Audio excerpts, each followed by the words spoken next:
Hello, Alec. How are you? I'm good. How are you? You're very welcome to the show. Thank you very much. My goodness me, a lot of makeup on there. Oh yeah, we really lay it on. It's a real honor for you to be here today, Alec. I've seen you a few times now, and you're really captivating. Well, I hope I'll be as captivating tonight. I hope so too, Alec. I have to try and take this seriously, Maybe I should just prep you before we get started. I'll just tell you what we're about a bit more. Yes, So, that'd be great. Yeah, why not? have you ever heard of Jesus smuggling, Alec? No, go on, tell me You more. haven't. Oh, you're a modern man, Alec. I respect that. Jesus smuggling. It's something missionaries do where they try and bring Jesus into the conversation without people noticing. You know, like one moment you're talking about the Super Bowl and oh, it's all a good conversation, and then next thing you know, you're learning how to circumcise your son. So Or yourself. for yourself, exactly. We want to do with that what the missionaries do, except with you, and we want to have people come in for the happy meal, so to speak, and come away with a nice six-piece McNugget of tips and tricks in the business world. Or go away with a whopper, is that it? Exactly, Alec. That's the thing. Good, good, good, good. And tell me, how's that pronounced? Is it Gobline or Goblin, just with an E on it? It's Gobline. It's Gobline. Goblin on the Line, the talk show. You know, like live line. Why not? Why not? Why not, Alec? Indeed. So we'll get to the first question. Alec Drew, you have 30 years of business experience. You must have been born a business baby because you don't look a day over 30.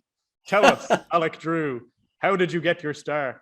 What is the Alec Drew story? Alec Drew's story very quickly is I'm of a generation where you were prepped to go into a job safe and pensionable for life.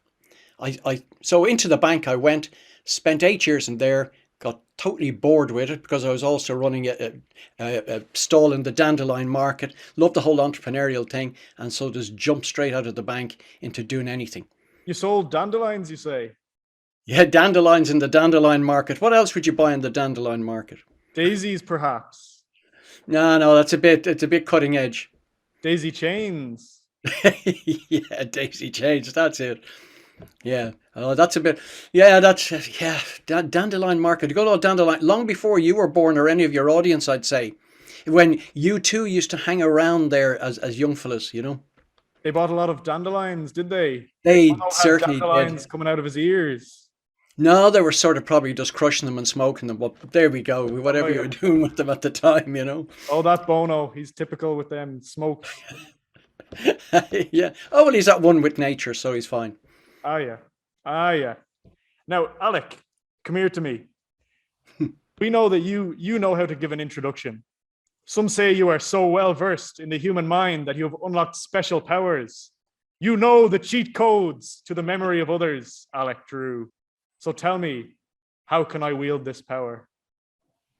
How can you wield this power? Yeah, I'd say to people, listen, don't underestimate the power of a brand. It's the difference between making some money and making a lot of money. That's very interesting. And what would you recommend for us, for our brand? How can our merry band build our merry brand? Well, you've already started it. The makeup, the distinct look, the type of questioning. So, is it true to what you're hoping to get out of this whole exercise in interviewing people? So, you now have the green, you now have a personality, and once that starts appearing consistently with a consistent message beside it, you are now starting to build a brand. That is excellent. This is exactly what we want, Alec. So my college son Chung, he couldn't be here today, but he you see he has the test. But he really wanted me to ask you about networking, Networking. networking, networking. Yes. Okay. Very simply, this networking is about giving, it's not about selling. And if that's the only thing you take from this whole interview, that's it. A quick example, I have a networking group. I'm at the center of that. Somebody will ask me, you might ask me, Alex, do you know a good accountant? I can say, yes, let me recommend one or two. You'll meet them. You might decide I'll do business with them. I'm a winner, even though I've made no money from it, because Alex has said, Alec is actually a great connection. Look what he's done to help me. The accountant is thinking, look at how Alec has helped me get fees from somebody else. Everybody's a winner, and everybody in the law of reciprocity sometime in the future might come back to me. That also works in your personal life as well. Be a giver, not a taker. You've put yourself at the top of the train, Alec. You are the conductor of this. As a conductor, a lightning conductor. I'm at the center of a circle of influence. That's what it's called. A circle of influence. Let me tell you a story about my life, Alec, in this regard. So I used to work in the Goblin Mines, Alec, way down deep in the muddy crust of the earth. The days were long, and frankly, it smelled like silage. One day, my boss, Tom, just quit out of the green. People didn't know what to do. There was chaos because the man at the top of the train was gone. One goblin bit another goblin's ear off, even. But I could see the opportunity, Alec, because you know what happens on a train? When the top cart, you know, the one with the engine, when it comes off, every other carriage is closer to the top. And I have an opportunity to place myself at the top of the train.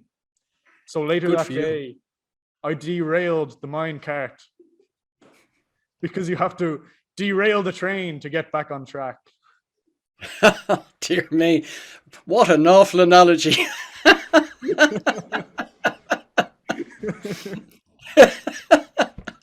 I thought it was pretty good myself, Alec. It really explains the Goblin Mines.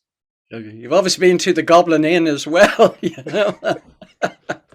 You have a very interesting way of introducing yourself, Alec. Could you speak a little bit on that? What I say to potential customers is, why don't you piggyback my 40 years of business experience so you can shortcut your journey to destination success? So after 40 years, you learn a lot. You carry a lot of battle scars from all of the mistakes you made. As my father said one time, he said, Alec, a wise man learns from the mistakes of others and a fool learns from his own. And despite that piece of good advice, I was always the fool and always did it the hard way. And so what my mission in life now is to help business owners and entrepreneurs do it the easy way and piggyback my knowledge. Let me give you a quick example of that, Alex. If you were going to the Amazon jungle, you have two choices. You can go there yourself, or you can take a guide with you, somebody who's been there before, who can say, don't touch that and don't eat that. I want to know somebody who's been in the trenches, who's been down and dirty, who's been through business in their lives, who knows what failure is like, who knows what success is like, and then they're the ones who will guide you. So will you be our guide through a networking scenario, please? Yes, of course. Yes, of course. My son, Chung Froob, he looks a little different from his goblin classmates on account of his biological troll father, my postalman. How can we help him to network where he has trouble fitting in? Well, what I said is he has to be a giver, not a taker. And there's always a simple way of approaching people. And let me give you this phrase that resonates right across business, no matter what you are looking for. Do you mind if I ask you? The permission question is one of the greatest questions. Do you mind if I join the group here with you? Do you mind if I sit in here? People are respectful of that generally. And once you ask the permission, you will get their permission to join them. And that's a much easier way instead of trying to barge in. Would you mind? Did I get it right, Alec? Yeah, would you mind, or do you mind if I? Yes, would you mind? The permission question. Yeah. Do you mind if I?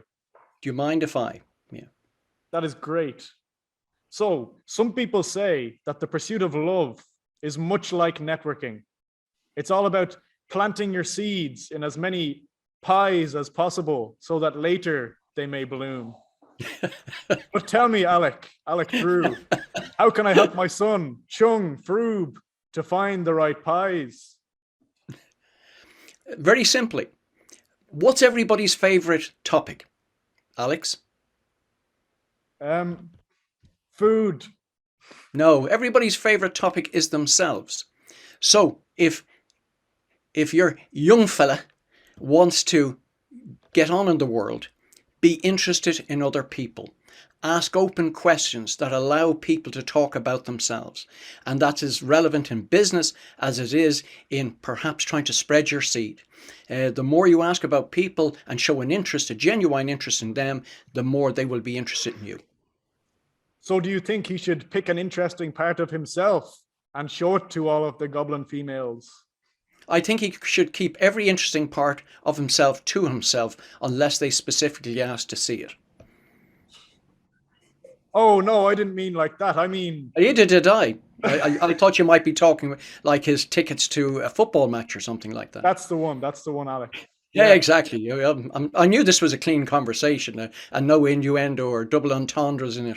No, this is a clean conversation made for the ears of young children.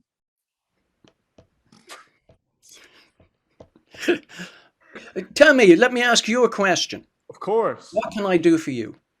What can you do for me? Yes. I don't know, Alec. You've done so much already. We've learned so much in this conversation. We have a real nice, neat box of McNuggets to walk away with. Okay, well, you go off and gorge yourself on those nuggets, and Oh, there's another box always waiting for you if ever you need them.